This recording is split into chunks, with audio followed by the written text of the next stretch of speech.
Welcome to the Encore Audio Archives YouTube channel. I'm Taper Dave, and this is my channel. I've uploaded hundreds of talks here that I've recorded at meetings in West LA, and I've also recorded conventions starting in 2013. I've got a bunch of those up. And Walt and Mary Murray, the original owners of Encore Audio Archives, started the company in the 80s, and Walt recorded Joe and Charlie's and a bunch of stuff down in Vista, California. My sobriety date is June 20th of 1994. I hope you find something you like, so please like and subscribe to my channel and comment down below. If you want to hear something that I don't have or that you don't see, I'll see that I get it. Anyways, take care and have a great day if you want to. I'm Laurie B., and I'm an alcoholic. Getting my watch. It's an honor and privilege to be here tonight. What a great ceremony and celebration we've had here of sobriety. Way beyond my expectations when I was asked to show up to speak, so this is fabulous. I always pray God in before I speak that He should use me as a vessel of His will, His voice, the message He wants to get to your hearts. So if you feel a powerful pull, it's not Laurie B., I can tell you that much. It's God Himself talking through me, because on my own thinking, I couldn't conjure up what to say to you guys. So God is in charge here. By the grace of God, I've been clean and sober since January 6th of 1987, and for that I'm truly grateful.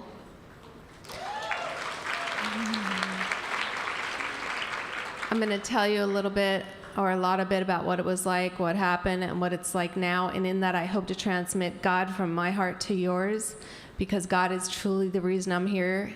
I shouldn't even be alive right now, and I get that every day in my sobriety. So I'm going to jump right into it. I was born in New York. I grew up in an alcoholic home. My father was a raging, angry man and an alcoholic. My mom took a lot of pills to shut out my dad, and I have two sisters, one older, one younger. My dad was physically abusive on me and sexually abusive on my older sister. And my little sister hung out a lot because she saw what was going on with me and my other sister. I found out later in life, my little sister is sober now, that she used to go onto the roof of our house. We had a really big house, and hide up there for fear of something happening to her. The sad part of that is nobody noticed she was missing much of the time. From the time I was small, I believed in God. I believed I had done something in a past life, like maybe I was a witch or something. And I was coming back in this life to do time for God, because I thought, why would I be with such a horrible family unless God hated me? So that was my understanding of God. I grew up Jewish. We went to temple and Hebrew school and stuff like that. So they spoke a lot of Hebrew. I didn't hear too much about God, and didn't conflict with my already thought that He was punishing me for sins in a past life. I failed to bond to humans as a child. The only thing I ever bonded to was this little dog that I had. I had a pug. But I learned at a really young age that you can't trust humans because of all these things that were going on in my home, and no one was acknowledging anything. So I knew that there was no way I could trust these people around me. My mom wasn't protecting us, and the more I acted up, from the time I was really small, I was acting up because of my dad's violence on me, and I was violent. My first act of violence that I clearly remember was in nursery school. There was this kid in my class that, like, she was bigger than the other kids and her tongue hung out.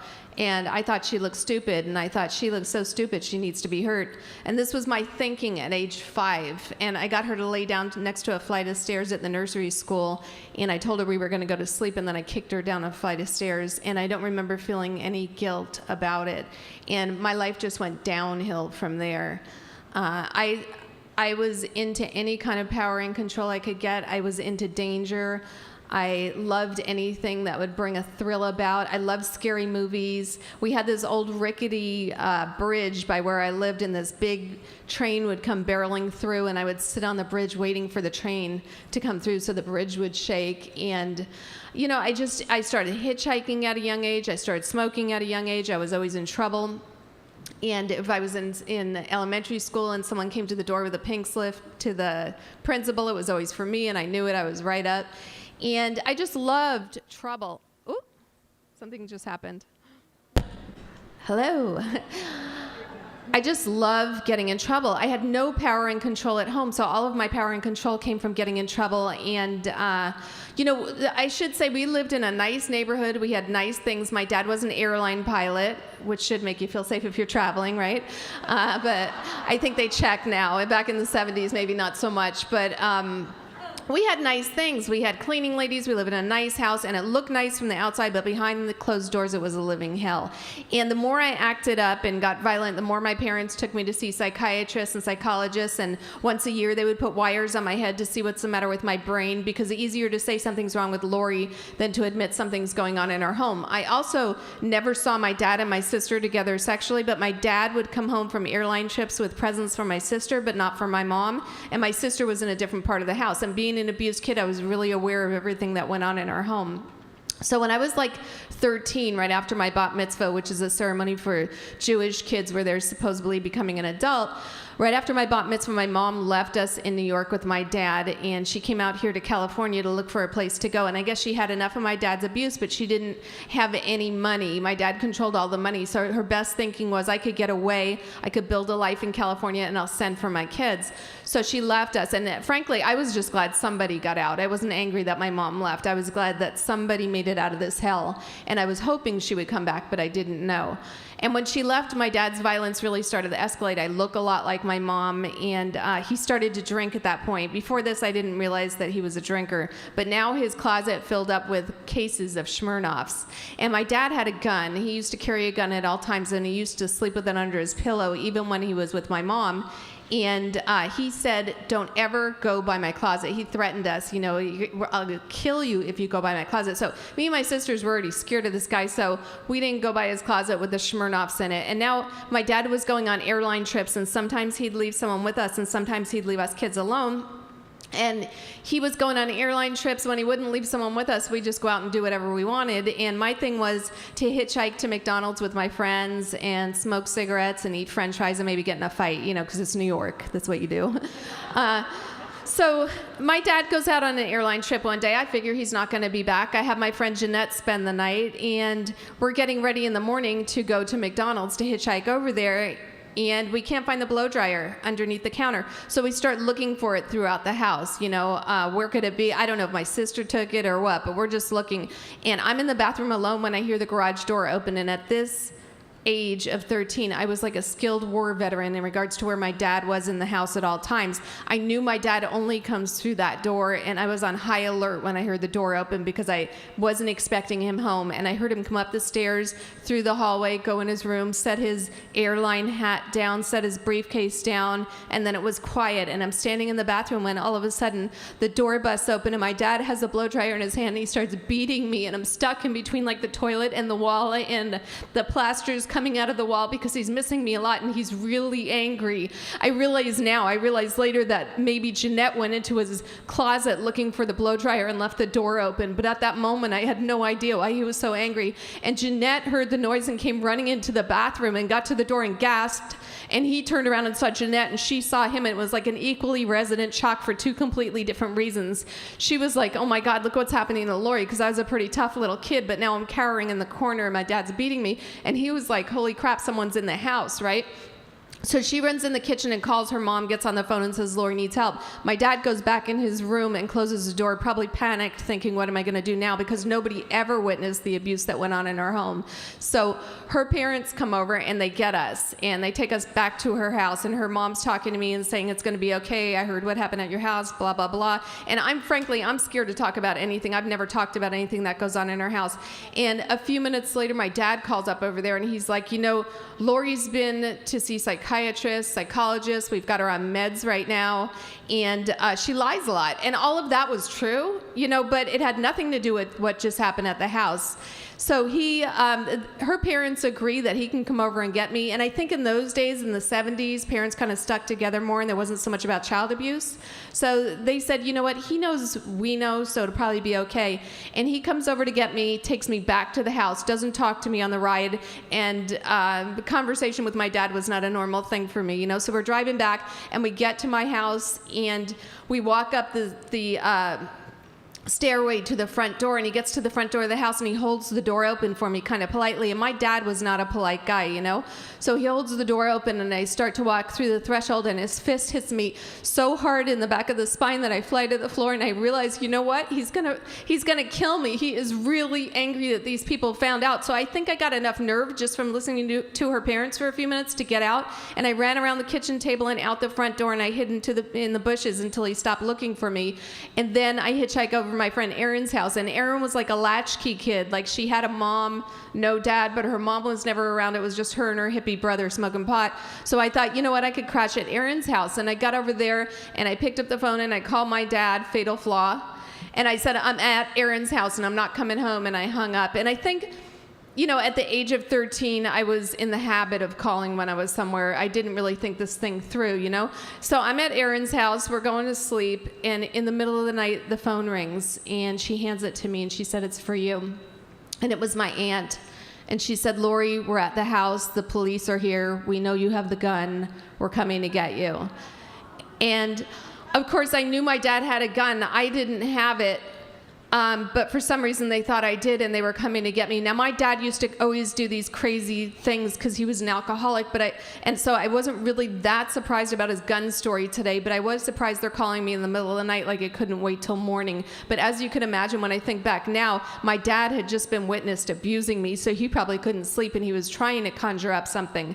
So my aunt picks me up, takes me back to the house, and my dad's sitting at the table with some police officers, and my dad's looking at me with the kind of look that I know only too well, like, if you talk, I'm going to kill you. So I'm looking at my dad, I'm looking at the police officers, they're asking me about the gun, and I'm saying, I've seen my dad's gun, I know my dad's gun, I don't have my dad's gun. After a while of questioning me, they just sent me to bed, and I guess they talked to my dad for a while, but my bedroom was right next to the driveway, and I saw the police car and heard it going out the driveway. And then I'm laying in bed. I can't believe I'm back at this house again. And my aunt comes in my room a little bit later, and she kneels down next to my bed, and she said, I just saw your dad and sister sneak the gun out of the oven, and I know they were trying to set you up. But the fact of the matter is the police already left, and if you tell on your dad, he's going to lose his job at American Airlines. Now, deep down inside of me, if I knew a hit kid at school that would have offed my dad, I would have saved lunch money. I mean, I hated this guy, right? But I also knew that even more deep inside of me, everything that he thought of me affected what I thought of myself. I didn't think I was lovable. I didn't think I was worthy. I didn't think I was pretty. And I had tried to change everything so that maybe he'll love me. I tried to be smarter. I tried to be funnier. I tried to be quieter, and at this point I thought maybe he wanted the boys, so I had short hair, I was fighting all the time, I was acting like a boy, I had hardened up. I thought, you know what, if I don't cry anymore when he hits me, maybe it won't affect him as much anymore, so I'd stop crying, and I hardened up like a boy, and I thought, I changed everything I was for him to love me, and if I tell on him for hiding that gun, he'll never love me. And I was just holding out hope that someday he would love me. So I told her, you know what? I'm not going to tell on him. And she said, okay, and left my room. And in the morning, I was woke up by a different police officer at my bedroom door. And he asked me to get dressed, and he closed my door. And then after I got dressed, he walked me down the hallway and down the front yard and out to the police car in the driveway and put me in the back seat. And then he got in and we drove. And again, in those days, it was the 70s. There wasn't so much conversation between kids and adults. So I'm driving in the back seat of this police car, not knowing where I'm going. And I don't know if Jeanette's parents now reported this and they're going to help me and I'm going to get somewhere safe or what. But when we pull off the freeway and I see the dark gates of Central Islip Mental Institution for the Criminally Insane, and he starts to go down the path, and then he hands me off to the guard inside, and I hear the people screaming, and I see the people drooling in there and rocking. I go, you know, in my mind, I'm like, oh my God, Laurie, you should have told someone. You should have told someone what happened with the gun in the oven, the police officer this morning or something, because now it's too late.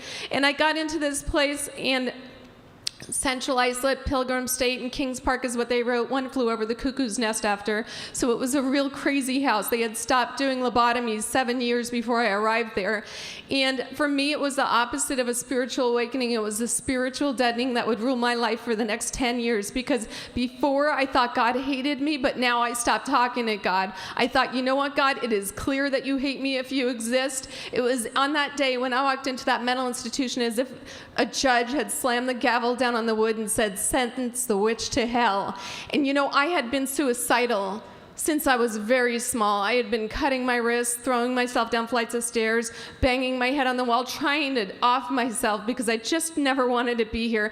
But in this place, I was more suicidal than ever. If I could get anything sharp to try and cut myself with. So they put me in a solitary room, and they put me in a straitjacket, and they tied the arms of the straitjacket around the bed and onto the frame of the bed. And right on the heels of my bat mitzvah, which was supposed to be the most spiritual time of my life, it was just such a spiritual deadening that I couldn't reconcile it within my heart.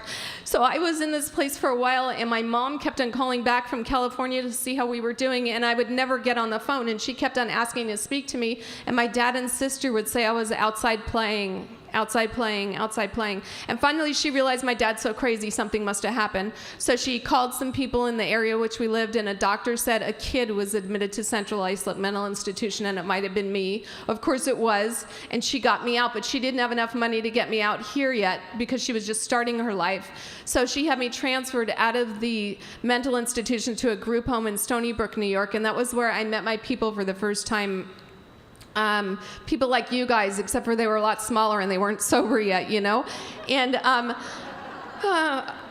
for the first time in my life, I would bond to another human being. These poor, these little kids had been through so much, and they were so strong. And for the first time in my life, I felt like someone understands me. I could have a family in this place, and I bonded to these little kids so strongly. And at this point, I had been stealing a lot. I had been out stealing at 5 and dimes and stealing anything I could get my hands on. But these kids taught me to mug old ladies down by the train station, and, we moved to a higher level of stealing. And I love these kids. I was really impressed with them. After a while, my mom got enough money to get me out here to California, and she sent for me from the group home. And I didn't want to come I'm finally with people that I felt I belong with. You guys, little you guys, And my mom gets enough money. I come out here to California, and I moved to Newport Beach, California. And I recognized immediately when I moved to Newport Beach, California, that the girls at Newport Harbor High School look like girls. And I have short hair, I wear men's work boots with steel toes in case I get in a fight, and flannel shirts, and boys' jeans. I'm just all about the fight. And there's no fight pit even at Newport Harbor High School. You know what I mean? So I'm feeling out of sorts before I even start going. So the first day of school starts, and I don't go to class. I go to the smoke pit because I see some of my people over there. And I start hanging out with the smoke pit. And every day I go to school and I go to the smoke pit. And one day when I went to school, one of the girls wanted to burglarize a house, someone that owed her something. And she wanted to go in and take stuff from this house. And I thought, good time killer. I mean, I'm bored here anyway. And it sounded exciting. So we go in and we burglarize this house, and we take what she wants. And then we get together and all three of us girls realize, oh my God, everyone's out during the day. They're at school and work. We could go into other houses and burglarize houses every day. Wouldn't that be cool? Just open windows and get into houses. And our goal was to get cigarettes, alcohol, and money, because we could smoke cigarettes, drink a little bit, and celebrate with a pizza. Like, wow, we burglarized another house. And then 3 burglaries in, one of the girls said, I had seen on TV last night that if you're going to burglarize a house, you're supposed to take jewelry. So we'll take jewelry. We had no idea what to do with it because we didn't have a habit, right? So if you were my friend, you were wearing some lady's wedding ring or something, and my mom went into my drawer to do my laundry. She opened my sock drawer and she found a amount of jewelry, and she took it to the jewelry store to get it appraised, and she almost got arrested. So I come home from school one day to find a man and a woman sitting in the living room with my mom, and they asked me to sit down, and the man he has this book of pictures, things that have been stolen, and he's talking to me about $90,000 in burglaries. That's what happens when you start taking jewelry, right? But who knew, right? So he starts talking to me about $90,000 in burglaries, and I'm like, I don't know anything about any burglaries, right? You know how we do that. But I know my shirt's going chung, chung, chung. And he goes, you know what, Laurie, we've been here for a while before you got home from school, and we've been up in your room, and I found this note. And he looked kind of happy about it. And he's unfolding the note. I'm like, what is that? And he's unfolding it. And then when he started to read it, I was like, ugh. Dear Kim, do you want to do some burglaries today? Love, Laurie, with a big heart at the bottom. So, yeah, that's my criminal career. So I tried to bust out of there, and they caught me at the door. I weighed all of 90 pounds and threw me down and took me to juvenile hall, and I became a ward of the court. So the rest of my juvenile years were like group homes and juvenile hall. And every group home they put me in, I ran from. I didn't want to be there, and I didn't understand, if they don't want me, why do they keep on following me? Why do they keep on wanting to put me back in jail? Just leave me alone. Let me hitchhike, follow the dead, do whatever I want to do. Just leave me alone. I couldn't understand it. So I ran from everywhere. I was a suicide risk, AWOL, and, nobody wanted me after a while, and which was good. I just wanted to be free. And then one time, a bunch of girls from juvie got transferred to a group home together, and that was cool because I was with girls that I was close to, so I stayed there the longest.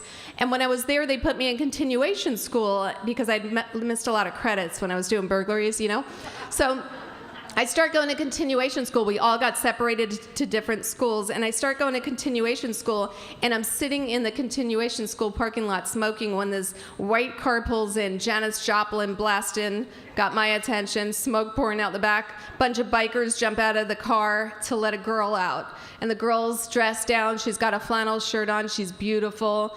And she just, she looked like she didn't care. And these guys were catering to her, and I was like, what the hell is this? And she walked in, she doesn't communicate with any of the other kids. And I watched her for a while, and it was just like, I got to know this girl. Now, I had tried cocaine before.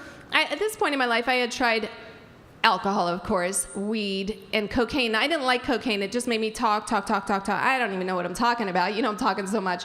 But I thought, what? She might like cocaine. It's expensive. This is continuation school. So I went to the beach, got a quarter-gram of cocaine, brought it in to share with her the next day, and I said, do you want to do some coke? And she said, yeah, sure.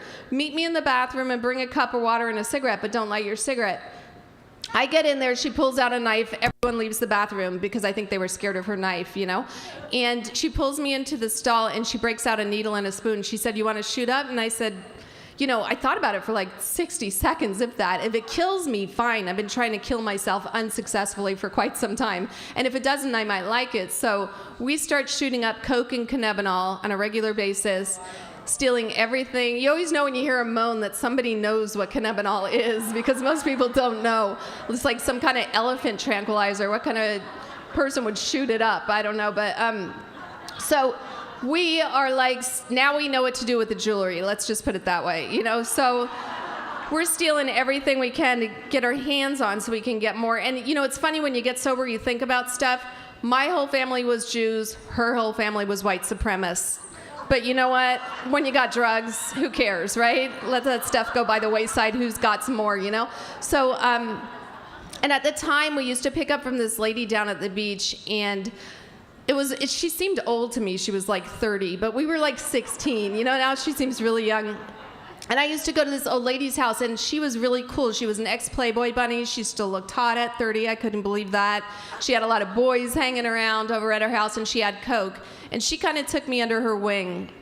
And when I got there at night, she would be in the mode, and there would be like David Bowie on the player, and a lot of cocaine and a lot of drinking. But towards the night, as it started to close down, she'd pull me into the bathroom with her. I was like her little pet, and she'd pull me in there, and we'd start doing coke. And a few minutes after we got in there, she'd get weird on me. She'd be like, check the shower. And I'd be like, check the shower? The first time I was like, seriously, someone's been in the shower watching us this whole time? But I checked the shower, there's no one in the shower, the door hasn't opened. A few minutes later, she'd go, check the shower. And I'd be like, okay, seriously, when I get to this point in doing drugs, I think there's some kind of cookie in your brain that just crumbles over time, and it's time to stop. It's obvious time to stop. But I also realized really quick, if I don't check the shower, she's not going to put out more drugs. So I became the constant shower checker. I'm the shower checker. Not a problem. And I'd get out of that bathroom at night, and she had a 9-year-old girl and an 11-year-old boy, and the 9-year-old girl would always be crying because she was so upset. She saw the transition of her mom. Her mom won't come out of the bathroom, and this little girl had to go to school the next day. So I was still 16. I was still quite normal at that point, and I'd go and sit with her as she cried herself to sleep and tell her, your mom's going to be okay. But at this point in my life, I realized that I was in some kind of weird place between who I used to be and who I was going to become, sitting with this little girl, and I'd sit there until she went to sleep, and then I'd leave. And by the time I was 18 and I got off probation, I was so screwed up. I was so paranoid. I thought they were after me all the time, and I was getting crazy. These people that are after me could be small. They could be under the couch, inside the fridge, inside the oven. I see their shadows outside the door. I hear them. They're coming. I don't even know why they're coming, but they're coming, you know? And I was getting crazy. I'd carry a knife, and my jaw was going in my hand. I'm just crazy. And thank you. So when I get off probation, when I'm 18, I thought, I'm going to go back to New York where people just use social acid and mescaline, and I'm going to clean up, right? I realize now today people shoot up in New York too, but who knew, right? So I go back to New York. I'm there almost a year, and I'm not shooting up because I don't know anyone there that shoots up. And I'm seeing some boy, and he was a really nice boy, but I have a failure to bond ever since I was really little. Don't get ever attached to anyone. You get hurt and all that crazy stuff. It's cool to have fun, but don't expect anyone to be there in life, you know? So I'm seeing this boy, and I look down one day, and I'm pregnant. And when I realize I'm pregnant, all that stuff from my family comes back, and I'm like, oh my God. Like, I could have a family. Like, I could have my own family, someone that doesn't throw me away, and I could have a baby. And I just thought, you know, this guy's going to find out what a freak I am and that I shoot up and stuff, and he's going to come and take my baby away. So I ran back from New York. I mean, literally, I got on a plane, but I did not tell him I was pregnant. I came back to California pregnant, thinking I'm going to keep my baby and I'm gonna stay sober. So I'm like 6 months pregnant, and I'm living in some lady's house and I'm working as a nanny, and I'm taking care of her 5 kids. And I'm doing good. I'm going to Lamaze classes and my doctor's appointments, but I got no program, you know? And my friend Angie finds out that I'm staying at this place in Costa Mesa, which is pretty close to where we're from in Newport. And she shows up at the door, and I let her in, and she drops a needle and a bindle on the table. And you know what? Without the program, I lose the ability to make a choice. I lose the ability to make a choice, especially about the people I love. And I moved so fast before I could convince myself not to do it, because it was right there, right in front of me. And I loaded up that needle and shoved it in my arm, and my stomach went hard, like cement, and my baby wasn't moving, and it was just so hard. And I started pushing on my stomach like, please kick back. Please kick back. I didn't mean to kill my baby. I'm not a baby killer. You cannot put drugs and alcohol in front of me without a program. So that old lady down at the beach had told me that the baby's in a different part of your body and it has a separate bloodstream, and whatever you do isn't going to affect the baby. She was also pregnant at the same time. So I'm pushing on my stomach, and all of a sudden my baby starts to move again, and I realize that she must be right. And at the age of 19, I actually believe that, right? So I continue to shoot up through my whole pregnancy, and I give birth to my daughter at Fountain Valley Hospital, and I guess they didn't check because they sent her home with me. And now I get on welfare. My welfare check's like $200 every 2 weeks, and I'm using it up in the first night. I don't have any money for Similac or baby food, on cocaine, you know? And I hung out with a lot of guys that did time in prison. That was my pool of friends. When they weren't in prison, they were at wherever I was at, whether it was a hotel or motel. And these guys did heroin, and I didn't like heroin. It made me act too nice and throw up, and I just thought stupid, you know? But I thought, you know what, maybe if I started doing heroin to stop doing coke, I could save my welfare check. So I thought you could be real nice, throw up a little, go to sleep, and still have money in the morning. So I started doing heroin as a detox savings plan to get off coke. And it worked for a minute, you know. So, yeah. My older sister called me one day, and we never really got along since she hid the gun. But she called me one day, and my older sister hung out with a lot of rich guys at discos. She was like a DJ, and she hung out with guys that like drove Porsches, and she used to wear little skirts and stuff. She was completely my polar opposite. But she called me one day because she was in a hitch, and she said, Laurie, I had a job tonight, and I was supposed to do it, and I could have made a lot of money, but I can't go. So I talked to the man. He said he'd take my little sister, and you can make a whole lot of money if you want to go for me. So I didn't even ask what it is. I didn't care. A whole lot of money, I'm on.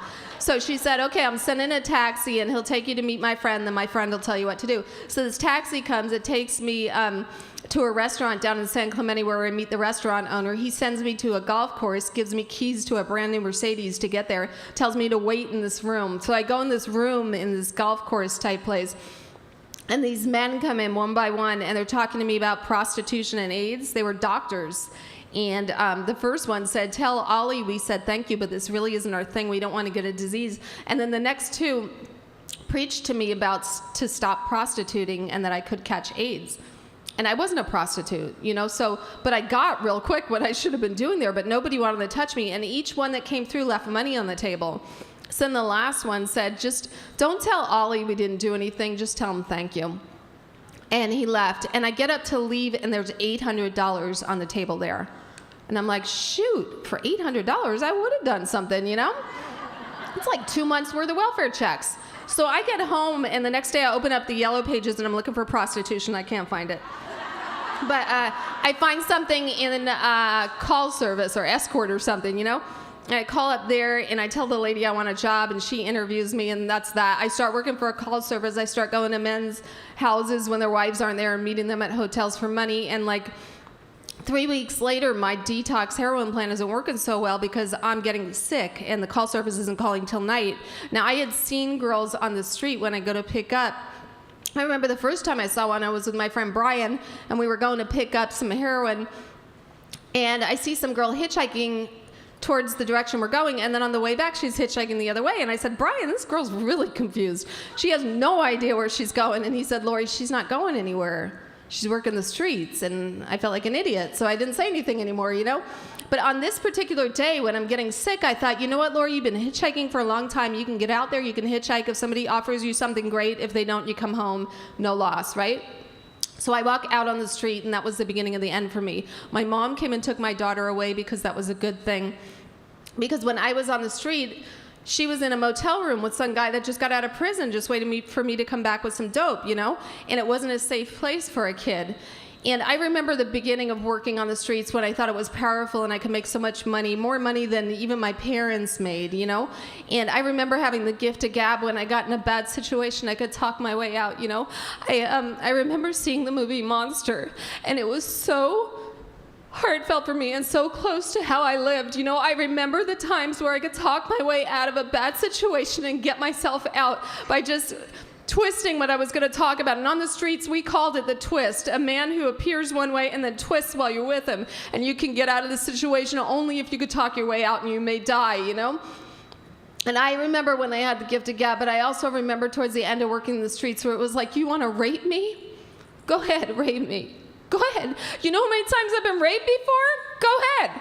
And I remember the first time I said that to a guy, and the look in his eyes, and he didn't want to touch me, and he left. He was scared, and I could see in his eyes a mirror to my own soul, And it was January 5th, 1987, and I was really broken at this point, and I was working on 5th and Harbor where I normally work the streets by the donut shop, and a white car pulled up, and I got in the back seat, and there were two guys in the front. And they jumped on the freeway, and at this point, I knew getting on the freeway is bad. I've been on the freeway enough to know that if we get on the freeway, you're in trouble again, Laurie. And I tried to jump out of the back seat and into the front to grab the wheel to make them crash into another car because it looked like it was traffic hour. There's a bunch of cars everywhere.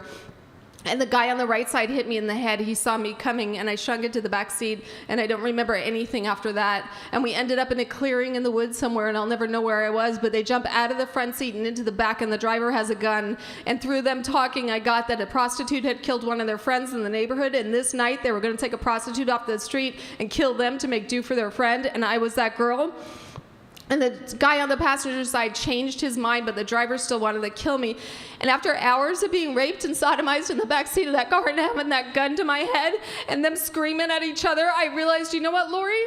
They don't realize who they have here. You're all on the same team. You want to die. They want to kill you. They've got a loaded gun. Why don't you get them to do it? So I start screaming at the top of my lungs, kill me, please kill me, please kill me now, just kill me, thinking they're going to get so scared they're going to put that gun to my head, they're going to pull the trigger, and bam, it's going to be over. It's all going to go away. Everything that's always been haunting me, just make it stop, just make it end now. And I guess they got so scared, but they weren't scared enough to kill me anymore. They were scared that maybe someone heard out in the woods, so they beat me to unconscious and left me on the side of the mountain road. And the next thing I know, there's a white van with the exhaust still coming out of the back and two big shoes next to me, and this man's trying to pick me up and put me in his van. I guess I was unconscious there, and I just had a shirt on and a lot of blood, and I saw inside this man's van had tan cloth seats, and I saw on me there was a lot of blood, and I started pushing away from him because I couldn't take being beat up one more time.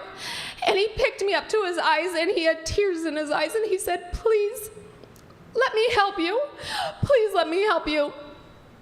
And I believe there had been angels through my whole life that had been trying to stop me, that had been trying to change my course that I was on, but I never quite recognized until this night that this man was sent from a higher place to get me. And I don't mean he was an angel. I know he was an ordinary man, but was sent down this path on this canyon road and saw my body there that night for a reason. And I believe there have been many angels in my life since that day and after that day. And I trusted that man enough to put me in the van, and he took me to the hospital. And he must have paid for a cab back from the hospital because the cab asked where I wanted to go, and the only place I knew was Fifth and Harbor, where I worked the streets. So the cab returned me to Fifth and Harbor, and I had a hospital gown on with a slit up the back, and I was barefoot. And I had to turn one more trick so I could get well again, so I could forget what just happened. That's how it was for a while, just to forget what happened. And the next day I called my mom, and my mom hung up on me, and rightly so, because I've done a lot of bad stuff to my mom. And then I called a trick that used to visit me on the streets. He was a paraplegic from Vietnam who had also suffered from child abuse, and he had a lot of friends die in Nam from morphine addiction. And he used to come and visit me on the streets and try and help me. And I called him and I said, Tom, I need help. And he said, Laurie, I will take you wherever you want to go, but I will not give you one more dime. And I said, okay, Tom. And he picked me up and he took me to this little detox down in South Orange County. And I remember going in this place, and Tom couldn't come in because he was in the wheelchair and there was steps. So he just dropped me at the door.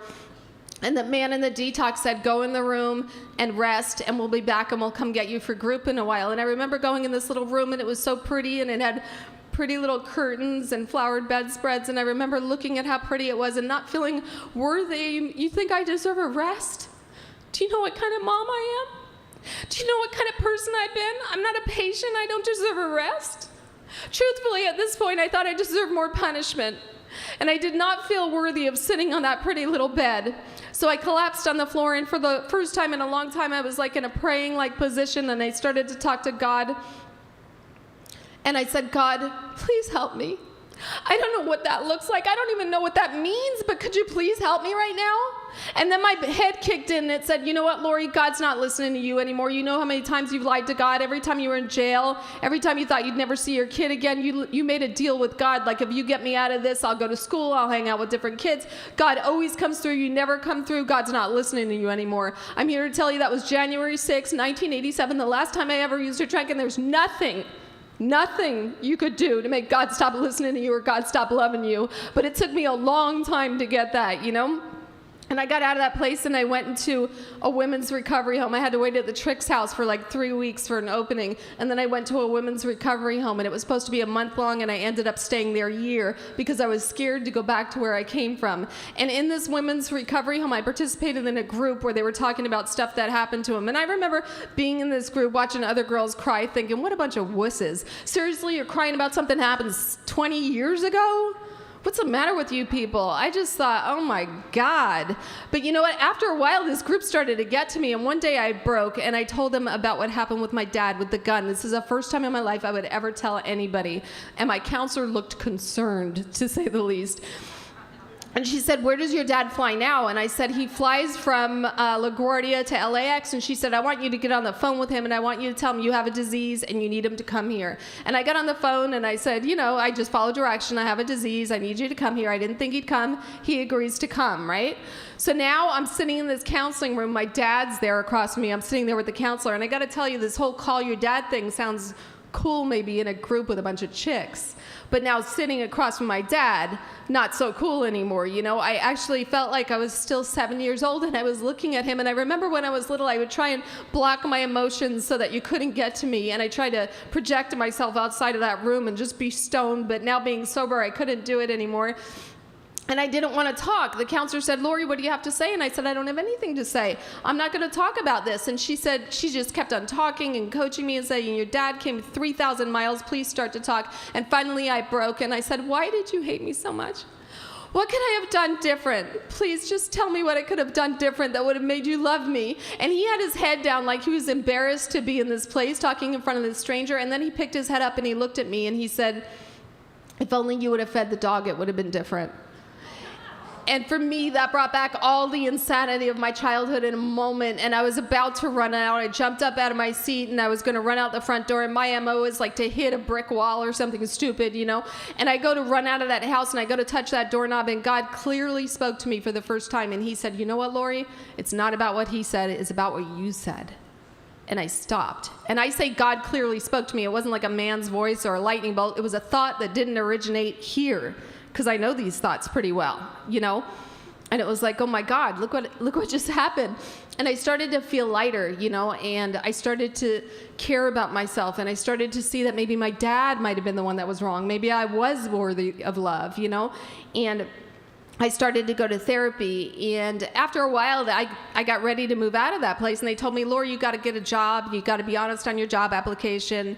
And you got to prepare to get your own place. I remember thinking, honest on my job application. I was in sales. I sold my body. I started at $200. I worked myself down to $10. Do you want to hire me?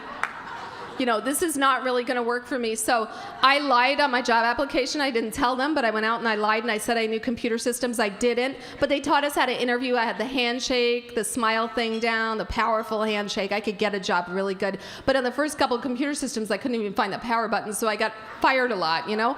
But I started seeing some repeat computer systems, and then I started getting good at it. I started getting a little obsessed on it and taking classes and things, you know. So my daughter, in the time I was in there, my mom had to put her in a foster home, and that was really hard for me. And I almost left the recovery home. But my mom said something to me, and I think it was the first time I ever listened to my mom, and she said, Laurie, get it right this time. My daughter was 4. She knew what heroin looked like. She knew when I had it in my mouth. She knew what cocaine looked like. And she said, get it right. Do it for her right and be her mom for the rest of her life. And I listened to her, and I knew she was right, and I stayed there. And the foster mom said she would give her back when I got out. So I get out, I rent an apartment, I'm working at a computer firm, and I get my daughter back. And I'm scared to death that I'm going to use. So I get commitments everywhere. I'm GSR, I have secretary of a Narc in the Park meeting, I have a juvenile jail panel. And I was so scared that I would just not show up. There was this men's group at the time called Dog on the Roof. They were real serious. And I don't mean to offend anyone, mostly women here, so all women here except for the band. So hopefully I'm not offending anyone, but they were real military-like. And I didn't like Dog on the Roof. I thought if you're going to stay clean and sober, just stay clean and sober. You don't need people telling you what to do all the time, like who you should date and where you should go. So I started Pussy on the Porch to get back at Dog on the Roof. Pussy on the Porch still exists today. We're 24 years strong. We have T-shirts, chips with little cats on them, you know. And yeah, so when I started Pussy on the Porch, it was in the directory, and then a GSR got a hold of me, showed up to the meeting to see what was going on, and we're like, nothing's going on. I told her the story. She didn't get it. She said, just not appropriate. So we pulled it out of the directory for a minute, and it went back in as POTP, as it is today, and what they don't know won't hurt them, right? So at the POTP, before we were back in the directory, at the end of the meeting, this lady shows up, and as the meeting ends, she's the last person to share. She said, my name's Pam, and I'm an addict, and I have a 12-year-old back at the crack house I just left, and I can't leave her there and go get help. So how am I supposed to go to a sober living or something? And I remember going back in my room and talking to God and feeling so blessed about my job, and I had heat coming through the vents. I had never paid bills before in my life. I thought, who's going to waste good drug money on bills, you know? I had heat coming through the vents. My lights were still on. I had food in the fridge. And I went out, I felt like it'd be good for me to offer help. And after the meeting, I said, I'll watch your daughter if you go do 30 days at a local recovery home. We knew all of them, me and my friends at Pussy on the Porch. So we placed her in a recovery home, and she brought her daughter over the next day, and her daughter was 12. And her daughter was my karma. I'd tell her to stay home, she'd tell me to F off. I'd leave my room, she'd steal my crap. You know what I mean? It was just like, oh my God, this kid's a handful. But I love this kid. I mean, I loved her instantly. She was so me, you know? And after like 2 months, her mom hadn't come by in a while. And I realized, oh my, it just hit me. We haven't heard from her. So I called over to the recovery home she was staying at, and they said, no, she left here like 3 weeks ago. She relapsed. And I'm like, crap, I've got her kid. And they said, well, we don't do kids, we do recovery. Why don't you call like social services? So I called social services, and they said, you could drop her off here at Orangewood. And I'm like, drop her off? Wait a minute, her mom just abandoned her. She's got no other family. I'm the only person that she probably knows right now that could help her, and I'm not gonna drop her off. And the lady said, well, you could apply to be a foster mom. So I said, that sounds great, I'll apply to be a foster mom. So I went through this whole process. They check out my background, blood test, TV, whatever. I go in, they open my file. prostitution, receiving stolen goods. I mean, really, this isn't what we look for in Orange County for a foster mom. But I'll tell you what, if you get like 7 years clean and sober, you can come back and reapply.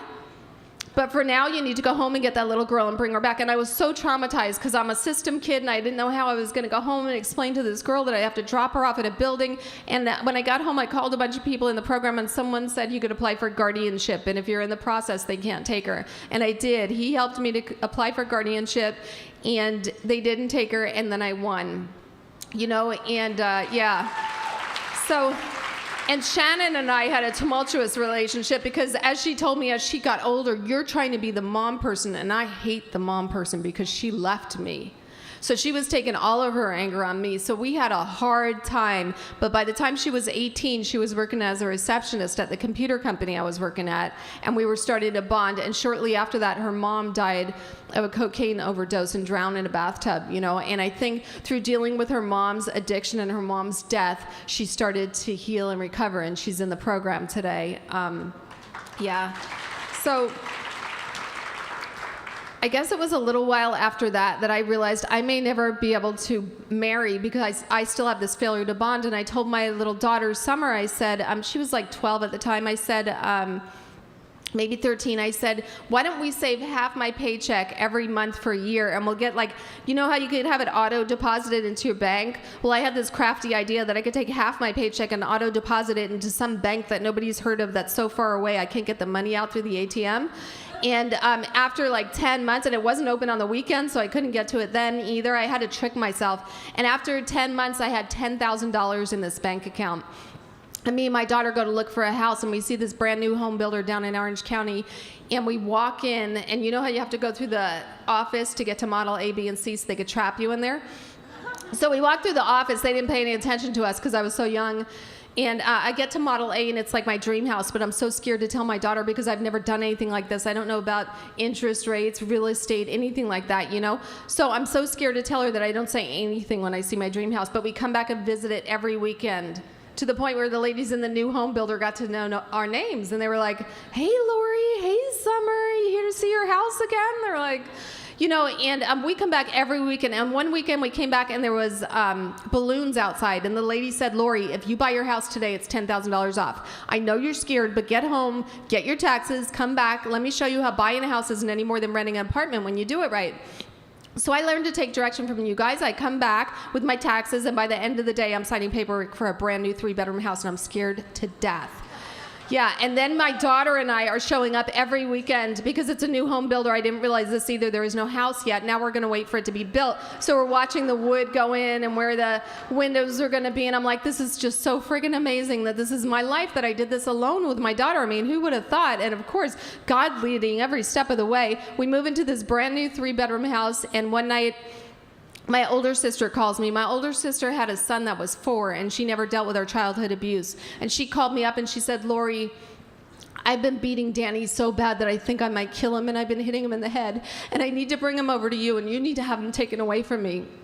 Like I said, me and my sister were never close, but she knew how much I cared about kids. And I agreed, and she came over, and I saw my little nephew walk in. He was such a little peanut, and his eyes were all red, and he was all beat up. And he went into the room with my daughter, and a social worker showed up. And she sat down with the social worker, and she said, I don't like Danny because he's a boy, and I don't like boys because my dad used to put his tongue in my mouth. And then she started talking about what happened with my dad, and although you think it's good for me to hear the truth, for me it was like, you mean I'm not crazy? You mean you had me tied to that bed in that mental institution, that straitjacket, and I was never crazy? All this stuff happened, and you think you're going to beat up this little kid and get him taken away? And I was so pissed off watching my little nephew get taken away in that white car that I applied to be a foster mom. I tend to block bad stuff out. I totally forgot what happened years ago with Shannon. When they called me into the little room to look at my file, I remembered, and I thought, no, not with my nephew. Don't do this with my nephew. And when they opened the file, they said, Laurie, when we tell someone 7 years, they never come back. It's been just over 7 years since the last time you were here, and we're going to mark out your record, and we're going to make you a foster mom. My older sister finds out, says, I didn't want him at your house where I have to see him again. Now she went through some anger management program and she got him back and it was great. She never hit him again, thank God, and she's sober, you know. So it's 2 days before Christmas. I'm in my brand new 3-bedroom house. My daughter's in her room. We decorated that extra room for a girl in case she had a friend spend the night. The phone rings, and it's some lady, and she says, is this Laurie Burns? And I said, yes, it is. She said, I've got you on the list as foster moms, and we've got a 15-year-old that ran away from Vegas who's been molested by her dad since she was little. She hasn't seen her mom since birth, and we're wondering if you still have an opening at your house. And I'm like, in my mind, I'm like, you've got me on a list? Shoot, I could have picked up any kid anytime. It's 2 days before Christmas. We got a brand new room all decorated for a girl, and you got a little girl over there that's never had a mommy? Are you kidding? I rushed over there so quick before they could dig up my record and figure out who I was. And I remember standing in Orangewood when she walked out, and she was so beautiful, and she scanned the room like, who's going to be my mom? She was so scared. And I had a moment with God where I said, you know, it doesn't make sense that a person like me, a heroin addict prostitute, could be chosen to be a foster mom, but I'm here to tell you, God does not make sense in this program. He makes miracle after miracle after miracle, and anybody that's been around here for any amount of time can tell you so. They've seen lives change in such a way that you would never imagine for this to happen, you know? I take her home, she's 15, my daughter's 15, everything's going great. One day I walk out of my house and there's for sale signs everywhere in the neighborhood. And I have no idea why. I know nothing about real estate. I asked my neighbor Brian, my neighbors got to know me pretty well. Brian, where's everyone going? He said, Laurie, our homes have appreciated to the point where now you sell it and you get that extra money and you buy a bigger house. And I thought, God, that's really strange. Okay, and I called a realtor. I was just taking direction, and I put the for sale sign in the ground, and I had a moment to talk to God. And I had a problem with God ever since I was really small. Of course, that he was punishing me. In the program, they told me I could choose any God. I could believe in a rainbow or a tree, just as long as it wasn't me. And I thought that's pretty hokey, but I did see a movie about God that I really liked, and the God was really cool. He drank, he smoked cigars. So I've been praying to George Burns ever since I was really sober. So I was talking to George that day on the lawn, and I said, George, I don't know if I'm supposed to move. This is like my dream house. And if you want me to move, it sells within 30 days. And if you don't, I stay because I don't know what your will is. 3 weeks later, my house sells for more than any other house in the neighborhood. I have no idea why, right? So I start looking for a new house. I hadn't planned on this, and I'm riding my motorcycle through the canyon one day where I live, and I see these really big houses, and I think I'm going to go in there and see how they're decorating, so when I buy my little house, I know how to decorate. And I walk in there, and the lady from the new home builder that was at the original place had got a job transfer, and she's sitting in the office, and she's like, oh my God, Laurie, I'm going to sell your second house. And I'm like, no. I'm just coming to look at the paint. She's like, go home, get your taxes. Let me see where you're at right now. No, I got to tell you, I kept on getting promoted. I started off as a hardware engineer, systems engineer, customer engineer, project engineer, director of IT services. Not because I'm the best computer engineer, but because I'm so happy to be alive. People like to be around me. When you've lived in the darkness, it's so hard to ignore the brilliance of the life. I am happy about everything. Getting a parking spot, finding a piece of gum. I mean, everything just makes my day. I'm so happy. When someone needs support, I go because I want to get to know that person, you know? So I was making more money. I bring my taxes back. By the end of the day, I'm buying a 4-bedroom house with a loft. I have no idea why. There's not that many of us, you know? But I know today... Sorry, my voice is kind of going. I know today that God keeps on growing my house because God wants to give me more children. My daughter that was 4 when I got sober went to Columbia School of Social Work, and she's a social worker in Manhattan. My little daughter that was 12 that came to my meeting that day at Pussy on the Porch and her mom died is 34 years old and has 2 of my grandsons. That little girl that was 15 that I picked up from Orangewood is 29 years old and lives down the street from me and just gave birth to my newest grandson, Aiden. Sarah, who moved in with me when she was 16, is 22. Yvonne, who moved in with me when she was 15, is 21. Kaylee, who moved in with me when she was 16, is 22. And I've got 30 kids and 10 grandsons. And I got to tell you,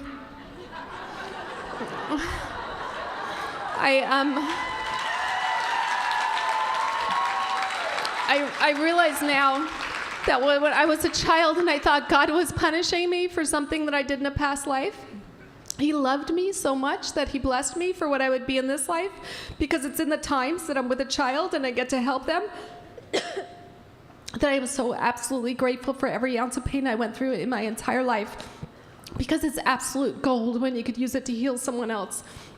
I remember I had 5 kids in my house, and I heard noise outside of my room. It was the middle of the night, and I left my room and went out in the hallway, and I saw one of my kids in the darkness in the bathroom banging her head on the walls because she was having sexual abuse memories again, and she couldn't sleep.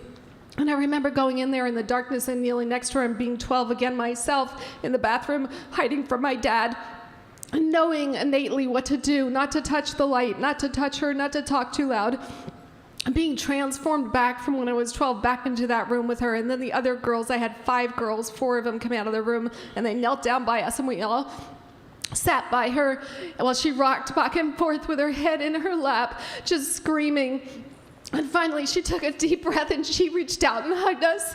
And it's in that moment when there was so much darkness in that room, where there was so much light in there that the darkness couldn't exist anymore, that I was so absolutely grateful for my Father, for the streets, for every ounce of pain I ever went through. It's in the promises.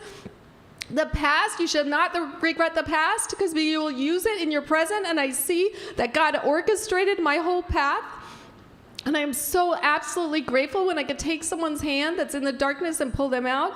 And people always say to me, you know, Laurie, you do such great things with these kids. You're like an angel. And that doesn't resonate with me, you know. I'm not an angel. I met my family when I was 12 in a group home. When I come home and my kids were there, when I come home right now and I hear their voices, I'm home again, because it's like that first home I was ever in.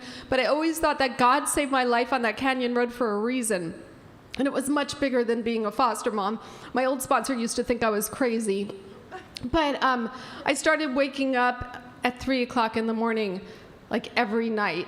And I didn't know why. And I commute to work, and I was starting to get frustrated. And I started talking to people in the program. And one of the men in the program, that's an American Indian, says they believe that the spirits talk the loudest at 3 a.m. And when he said that, I realized maybe God's trying to tell me something about why my life was saved. And I had this little God box where I used to write notes to George. And over time, I've progressed into the bigger God. And when he told me that, I started to write notes to God, asking him to please tell me what it was that he needed me to do. And through a series of coincidences over the next couple of weeks, I get asked to be on the foster care advisory board for Orange County. There's only 3 foster parents that sit on the board. They totally lost my file. You know, I'm like, okay, whatever. I'm showing up on the board. I'm sitting on the board, and 2 men walk in. They talked about a couple kids that left foster care, and they were following them, and they lost them all. And they talked about emancipation, and I was like, what does that mean, they lost him? And I was so traumatized by the whole conversation, but I was so scared because I was new on their little board there with all the county heads. So I went home and I Googled emancipation, and I found out that 75% of kids leaving foster care were walking out to nothingness. No homes, no cars, no parents to return to, no money, straight out of foster care to homelessness.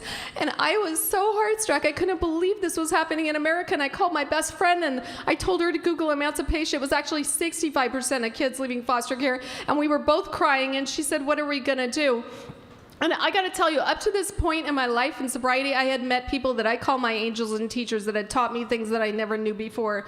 One man said, what's the difference between you and Martin Luther King and Gandhi and Mother Teresa, Laurie? And I thought, you know, big difference. And he said, no, the difference is they get up and they do something. They did something about what they were thinking.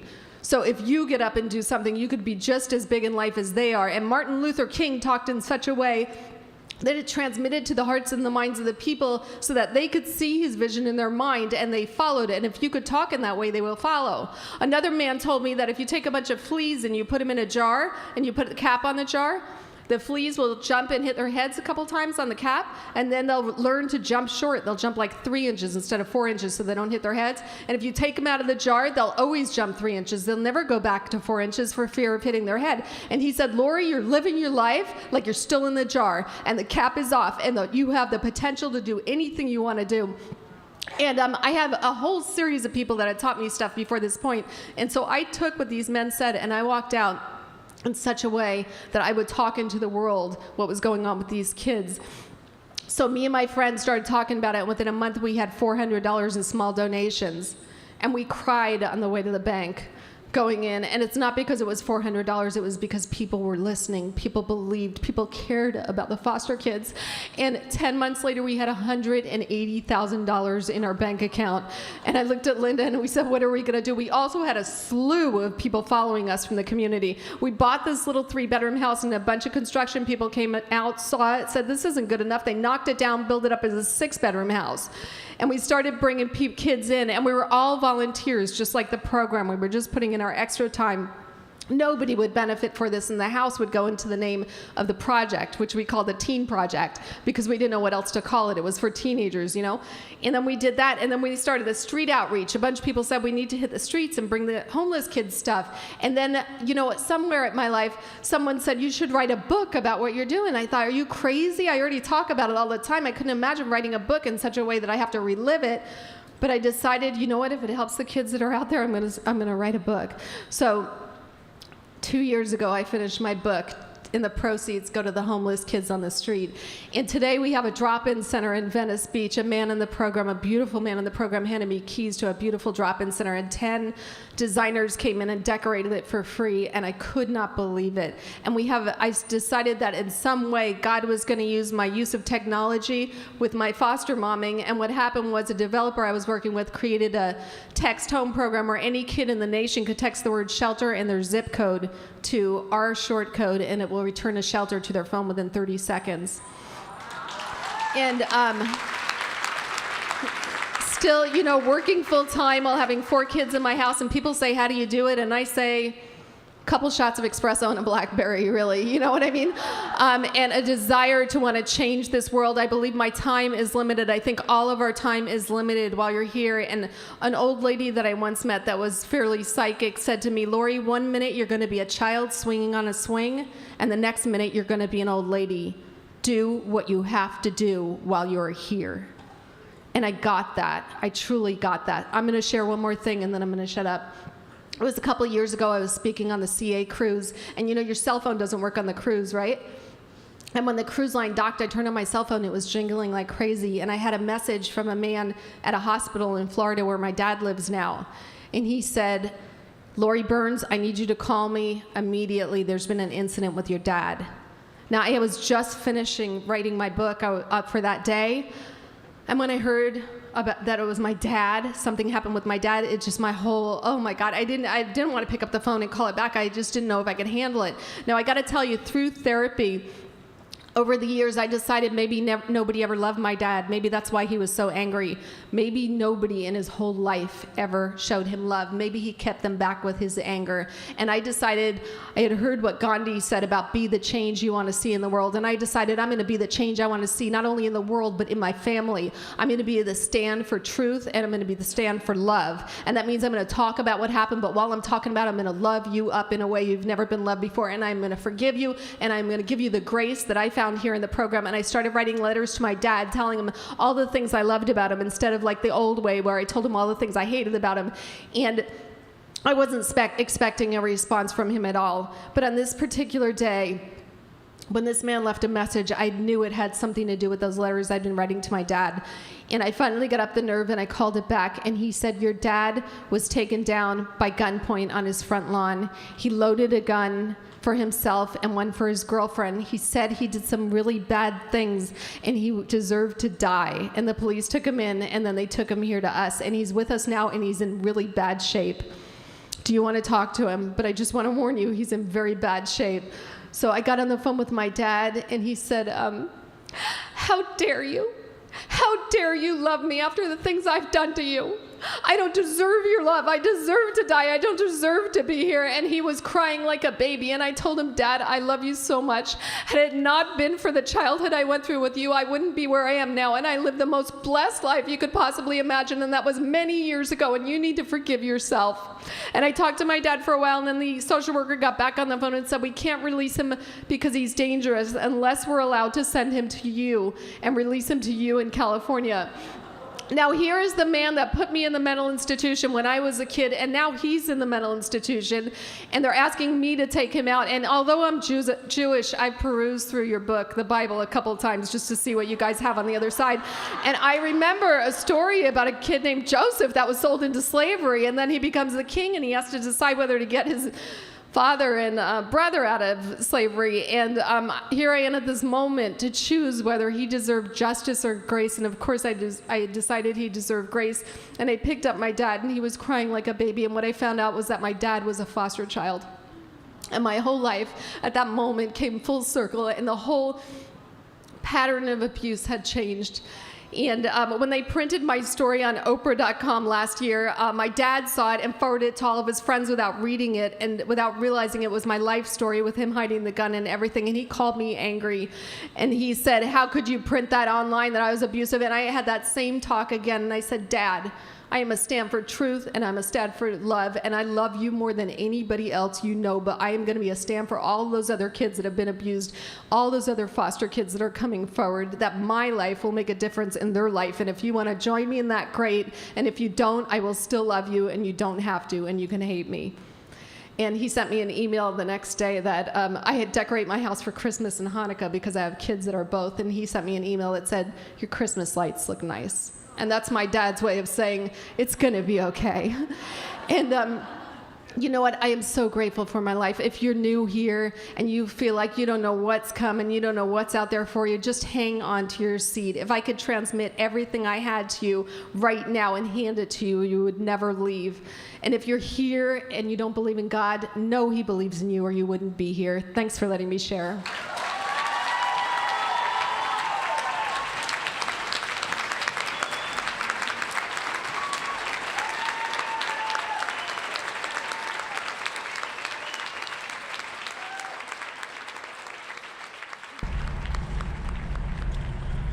Okay, this is how I prepare my drone for launching. I like to do it inside the cab of my truck so I'm not standing outside in the weather. To install the joysticks for control, up and down, right and left, powered on. I have an Android phone that I use to connect it to the drone with. And it's actually controlled through the iPhone, through an app. Oops, wrong way. It's actually controlled through the iPhone, or through this Android phone, through the app. It's actually controlled through the Android phone, through an app, and you connect it through this short connection right here.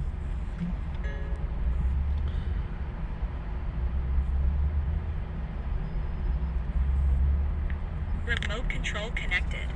Remote control's connected. So I pull out the drone. I have to extend the legs. Long legs extended first, then the short legs. Remove the gimbal protector. Set that aside, then power it on one short burst, then one long burst.